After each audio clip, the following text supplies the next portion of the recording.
News 16 Kerala. Central സിറിയയിൽ Israel നടത്തിയ ആക്രമണത്തിൽ 7 പേർ കൊല്ലപ്പെട്ടു. സെൻട്രൽ സിറിയയിൽ ഇസ്രയേൽ നടത്തിയ ആക്രമണത്തിൽ 3 സിവിലിയന്മാരടക്കം 7 പേർ കൊല്ലപ്പെട്ടതായി യുദ്ധനിരീക്ഷകർ റിപ്പോർട്ട് ചെയ്തു. 2011 സിറിയയിൽ ആഭ്യന്തര യുദ്ധം ആരംഭിച്ചതിനു ശേഷം പ്രത്യേകിച്ച് ഇറാനിയൻ അനുകൂല ഗ്രൂപ്പുകളെ ലക്ഷ്യമിട്ട് ഇസ്രയേൽ നൂറുകണക്കിന് ആക്രമണങ്ങൾ അവിടെ നടത്തിയിട്ടുണ്ട്.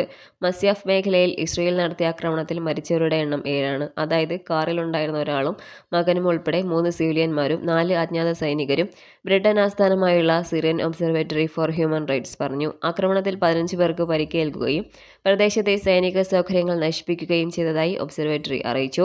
ഇറാൻ അനുകൂല ഗ്രൂപ്പുകളും ആയുധ വികസന വിദഗ്ധരും സാന്നിധ്യമുള്ള മസ്യാഫിലെ ശാസ്ത്ര ഗവേഷണ കേന്ദ്രങ്ങളിൽ 13 അക്രമാസക്തമായ സ്ഫോടനങ്ങൾ ഉണ്ടായതായി ഗ്രൂപ്പ് നേരത്തെ പ്രസ്താവനയിൽ പറഞ്ഞു. മസ്യാഫിന് സമീപം 5 പേർ കൊല്ലപ്പെടുകയും 19 പേർക്ക് പരിക്കേൽക്കുകയും ചെയ്തതായി ഒരു മെഡിക്കൽ ഉറവിടം ഉദ്ധരിച്ച് സിറിയൻ സ്റ്റേറ്റ് ന്യൂസ് ഏജൻസി മുമ്പ് റിപ്പോർട്ട് ചെയ്തിരുന്നു. ഞായറാഴ്ച രാത്രി 11:20 ഇസ്രയേൽ ശത്രു ലെബനന്റെ വടക്കു പടിഞ്ഞാറ് നിന്ന് മധ്യമേഖലയിലെ നിരവധി സൈനിക സൈറ്റുകളെ ലക്ഷ്യമിട്ട് വ്യോമാക്രമണം നടത്തി. ഒരു സൈനികരോടത്തെ ഉദ്ധരിച്ച് മാധ്യമങ്ങൾ റിപ്പോർട്ട് ചെയ്തു. നമ്മുടെ വ്യോമ പ്രതിരോധം ചില മിസൈലുകൾ തകർത്തു.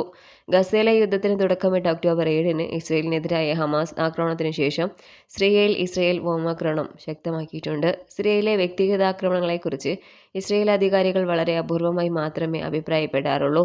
എന്നാൽ ബദ്ധശത്രുവായ ഇറാനെ അവിടെ തങ്ങളുടെ സാന്നിധ്യം വിപുലീകരിക്കാൻ അനുവദിക്കില്ലെന്ന് ആവർത്തിച്ച് പറഞ്ഞു. ഓഗസ്റ്റ് അവസാനം 3 ഇറാനിയൻ അനുകൂല പോരാളികൾ ഹോംസിന്റെ മധ്യമേഖലയിൽ ഇസ്രയേൽ നടത്തിയ ആക്രമണത്തിൽ കൊല്ലപ്പെട്ടതായി ഒബ്സർവേറ്ററി അറിയിച്ചു. News desk. പക്ഷമില്ല, വിവേചനമില്ല. നേരിനൊപ്പം, നാടിനൊപ്പം, നാട്ടുകാർക്കൊപ്പം.